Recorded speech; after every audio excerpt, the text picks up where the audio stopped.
اب آ جائیں اب آخر میں نماز جنازہ کی. نماز جنازہ بھی جو ہے یہ بھی کبھی کبھار ہی پڑھنی ہوتی ہے، اس لیے اس کی بھی تکبیرات کس طریقے سے ہوں گی، نیت کیا ہے، وہ لوگ یاد کروا رہے ہوتے ہیں. نیت پھر ذہن کو حاضر کرنے کا نام ہے اور آپ نے نماز پڑھی. لیکن نماز جنازہ اس لیے مختلف ہے کہ یہ عام نمازوں کی طرح نہیں ہے، نہ اس میں رکوع ہے نہ اس میں سجدہ ہے، اس لیے اس کا پروٹوکول ذرا ڈیفرنٹ ہے. پروٹوکول ڈیفرنٹ ہے تو پھر ظاہر ہے اس کے اندر جب آپ اللہ اکبر کہہ کے نماز شروع کریں گے، وضع الیدین کریں یا ارسال الیدین کریں، تو پہلی تکبیر کے بعد ثنا کوئی نہیں ہے اس کے اندر. وہ روایتیں کمزور ہیں. اعوذ باللہ من الشیطان الرجیم بسم اللہ پڑھ کے سورۃ الفاتحہ ہے اور ساتھ کوئی ایک سورت آپ ملا دیں، یہ سنت ہے. اور دوسری تکبیر جب آپ کہیں گے اللہ اکبر کہہ کے ہاتھ باندھ دیں گے، اگر ارسال الیدین کر رہے ہیں دونوں طریقے درست ہیں، اگر باندھ رہے ہیں تو آپ پھر اس حالت میں درود شریف پڑھیں گے. پھر تیسری تکبیر اللہ اکبر کہہ کے اس میں آپ دعائے جنازہ میت کے لیے پڑھیں گے، جو ابو داؤد ترمذی ابن ماجہ میں مشہور دعا ہے، اللہم اغفر لحینا ومیتنا وشاہدنا وغائبنا وصغیرنا وکبیرنا، یہ والی دعا. اس کے علاوہ بھی صحیح مسلم شریف میں اور دعائیں ہیں، کوئی سی بھی آپ ایک دعا پڑھ لیں.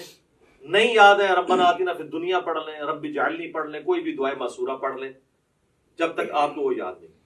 پھر چوتھی تکبیر کہہ کے آپ اللہ اکبر کہیں گے، یوں ہاتھ باندھ لیں گے اور پھر دائیں طرف ایک سلام پھیر. نماز جنازہ چونکہ مختلف ہے تو اس میں یہ بھی مختلف ہے کہ آپ نے صرف ایک طرف سلام پھیرنا، السلام علیکم ورحمۃ اللہ. تابعین سے دو طرف پھیرنا بھی ثابت ہے، لیکن صحابہ اور نبی علیہ السلام سے ایک طرف ثابت ہے، دو طرف والی روایتیں کمزور ہیں. اگر کوئی پھیر لیتا ہے ہم اس کے اوپر فتویٰ نہیں لگاتے. اور بعض اوقات آپ کو کسی ایسی جگہ پہ پڑھنی پڑتی ہے نا، تو میں پھر یہ کرتا ہوں کہ جب امام دو طرف پھیر رہے ہیں نا تو میں اس کے دوسرے پھیرنے کا بھی انتظار کرتا ہوں. جب وہ دوسرا پھیرتا ہے تو میں پہلے ہی پھیر کے. یہ تو کہتے ہیں وہ جناب پہلا پھیریں گے، رینج ہاتھ کھول لیں گے، رینج کر دیں گے، اور اس چکر ہی نہ پاؤ. پہلے دیکھو فاتح ہی نہیں پڑھ رہے اس جنازے کے اندر، فاتح کے بغیر تو نماز نہیں ہوتی. صحیح بخاری میں موجود ہے کہ عبداللہ بن عباس نے بلند آواز سے نماز جنازہ میں فاتحہ پڑھی تاکہ بتایا جائے یہ سنت عمل ہے. نماز جنازہ بلند آواز سے بھی سنت ہے، آہستہ آواز سے بھی سنت ہے، لیکن عموماً جو سنت ہے سنن نسائی میں وہ سرن ہی ہے، آہستہ آواز سے. اس لیے آپ دیکھیں عرب جتنے ملک ہیں وہاں پہ آہستہ آواز میں نماز جنازہ پڑھی جاتی ہے، یعنی بلند آواز سے نہیں پڑھی جاتی. خیر یہ الگ سے ٹاپک ہے نماز جنازہ کا. یہ طریقہ ہے. صحیح مسلم میں ہے کہ نبی علیہ السلام نے ایک جنازے پہ 5 تکبیرات بھی پڑھی تھی. جب آپ 5 تکبیرات پڑھیں گے تو پھر پانچویں جو چوتھی تکبیر کے بعد سلام پھیرا تھا نا، تو چوتھی تکبیر کے بعد پھر آپ دعائیں مانگیں گے اور پانچویں کے بعد آپ پھر سلام پھیریں گے.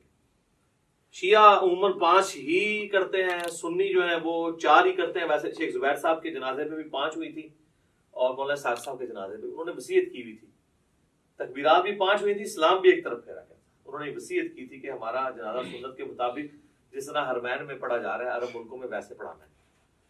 اس وجہ سے نہیں کہ وہاں پہ جو کچھ ہو رہا ہے وہ سنت کے مطابق ہو رہا ہے، یعنی یہ کام سنت کے مطابق. تو نماز جنازہ کا یہ طریقہ ہے. اکثر لوگ ہمارے بھائیوں کو تنگ کرتے ہیں نماز جنازہ ریکارڈ کریں، سر کی ریکارڈ کریں، یہ ٹوٹل طریقہ ہے، نہ رکوع ہے نہ سجدہ ہے. اور پریکٹیکلی یعنی وہ جنازہ پڑھ کے بتانا ضروری نہیں ہے، بس پوسچر بتا دیا آپ خود کر لیں. اور بچپن سے ہم لوگ پڑھتے آ رہے ہیں. فرق اس میں یہی ہے کہ سورۃ الفاتحہ سورت ہے، دوسری میں درود شریف نماز والا، تیسری میں دعا ہے. بہتر ہے جنازہ والی دعا پڑھیں اور چوتھی میں آپ نے سلام پھیر دینا، یا چوتھی کے بعد بھی دعا ہے، پانچویں کے بعد سلام پھیر دیں. تو یہ ہے. اس کے بعد میت کے لیے دعا ہے، قبر پہ جا کے، وہاں پہ نہیں ہے اجتماعی دعا ثابت. دیوبندی نہیں کرتے، بریلوی کرتے ہیں، اور وہ کہتے ہیں یہ بریلوی غلط کر رہے ہیں، ثابت نہیں ہے. تو دیوبندیوں سے پوچھیں جو آپ فرض نماز کے بعد اجتماعی دعا کرتے ہیں یہ بھی تو ثابت نہیں ہے، تو وہاں پھر ان کے پاس کوئی جواب نہیں ہوتا. تو دونوں ہی اپنے اپنے حصے کا غلط کام کر رہے ہیں. سنت یہی ہے کہ آپ نے سنت اذکار کرنے ہیں فرض نماز کے بعد. اور میت کے لیے ابو داؤد میں الفاظ ہیں کہ جب دفنا چکو تو اس کے لیے وہاں مغفرت کی، قبر میں سوالوں کی استقامت کے لیے دعا کرو. اور صحیح مسلم میں ڈیٹیل حدیث موجود ہے. عمر بن عاص نے تو وصیت کی تھی اتنی دیر بیٹھنا ہے میری قبر کے پاس جتنی دیر اونٹ کو نہر کر کے اس کا گوشت تقسیم کیا جاتا ہے، ایٹ لیسٹ 2 گھنٹے، کم از کم 2-2.5 گھنٹے. تو یہ سنت طریقہ ہے. یہ سارا ہو گیا جی. کوئی چیز اس میں نماز جنازہ میں، نماز وطر کے اندر، نماز عیدین میں یا عام نماز کے اندر کوئی چیز رہ گئی ہو؟ جنازے میں کوئی کسی بندے کی تکبیرات چھوٹ جائے، ہاں اس میں یہ ہے کہ جس طرح عام نماز میں تو ہمیں پتہ نا کہ اگر کوئی رکعت چھوٹ جائے تو وہ رکعت پوری کرنی ہوتی ہے. تو اس میں بھی اگر آپ کی تکبیرات چھوٹ گئی نہیں ہے نا تو آپ نے تکبیرات جو ہے وہ پوری کرنی ہے. اب چونکہ اگر سرن ہو رہا ہے پھر تو آپ کو پتہ ہی نہیں کون سی تکبیر چل رہی ہے، تو آپ اپنی ترتیب سے ہی کریں. آپ یہی سمجھیں وہ آپ کی پہلی ہے، آپ سورۃ الفاتحہ پڑھ لیں، اور اگر جہرن ہو رہی ہے تو آپ اسی کو فالو کریں، اور جو رہ گئی ہے امام کے سلام پھیرنے کے بعد آپ اس کو مکمل کریں ان تکبیرات کو. اور یہاں پہ میں آپ کو ضمن بتا دوں، جو ائمہ حضرات ہیں نا، ان کی ذمہ داری ہے کہ وہ تکبیرات زیادہ لمبی نہ کہا کریں، کیونکہ پیچھے مقتدی پہلے ہی اللہ اکبر کہہ دیتے ہیں، اور اگر تکبیر تحریمہ والا اللہ اکبر مقتدی نے امام سے پہلے کہہ لیا، اس کی نماز سٹارٹ ہی نہیں ہوگی، کیونکہ امام سے آگے نکل گیا نا. درمیان والی جو انتقال والی تکبیرات ہیں وہ تو آگے پیچھے ہو سکتی ہیں اس میں، لیکن پہلی تکبیر اگر امام سے پہلی. اب کئی امام جنازے میں، عیدین میں، عام نمازوں میں تو نہیں، زیادہ جنازے میں ہوتا ہے، وہ کرتے ہیں اللہ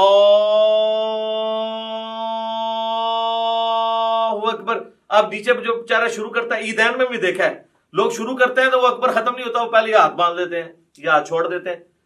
تو میں تو انتظار کرتا ہوں جب وہ اکبر کے رواں پہ پہنچتا ہے نا نماز عید میں یا نماز جنازہ میں، تو پھر میں اللہ اکبر سے پڑھوں. تو یہ آپ ٹرین کریں تو بہتر یہ کہ آپ مختصر اس کو کریں، اتنا لمبا نہ کریں کہ پیچھے لوگوں کے سانس ٹوٹ جائیں، یا ان کو ایجوکیٹ کریں. اتنا لمبا کرنے کی ضرورت کیا ہے؟ یہ تو ضرورت تھی اس وقت جب سپیکر نہیں تھے، تو پیچھے تک آواز پہنچانے کے لیے کہ چلو آ ہی جائے کسی کو آواز.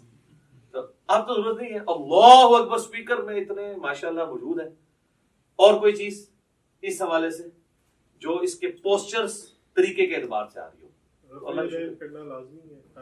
جی سنت ہے، جنازے میں بھی ہر تکبیر کے اوپر رفع الیدین کرنا، یہ بھی سنت ہے. نماز عیدین میں بھی ہر تکبیر کے اوپر رفع الیدین کرنا سنت ہے.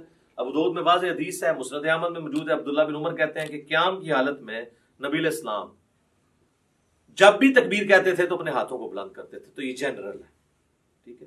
شیخ البانی کا یہ موقف ہے کہ جنازے میں عیدین میں چھوڑ بھی سکتے ہیں، اور یہاں پہ بھی جو البانی صاحب کے فالوور ہیں وہ عید کے خطبے میں کہہ رہے ہوتے ہیں چھوڑ بھی دیتے ہوں. میں خدا دا ناج حنفی سال بعد کرنے لگے جو وہ بھی چھڑان لگے ہو. کیوں اس طرح کی باتیں بتاتے ہیں جو سند سے ثابت ہی نہیں ہے؟ یہ بالکل غلط ہے.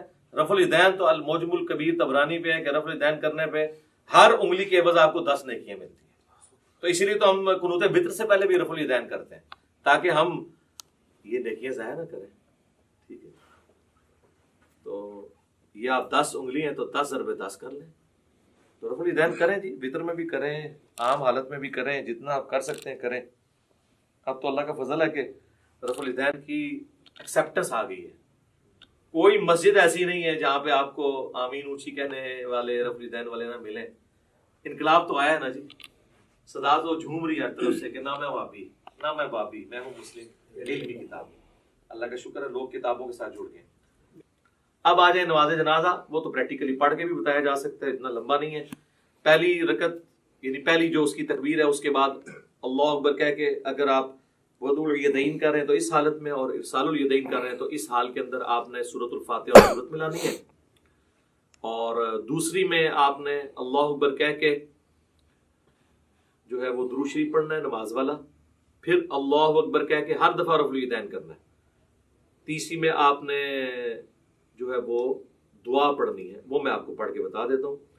اللہم اغفر لحینا ومیتنا وشاہدنا وغائبنا وصغیرنا وکبیرنا وذکرنا وانثانا اللہم من احییتہ منا فاحیہ علی الاسلام ومن توفیتہ منا فتوفہ علی الایمان.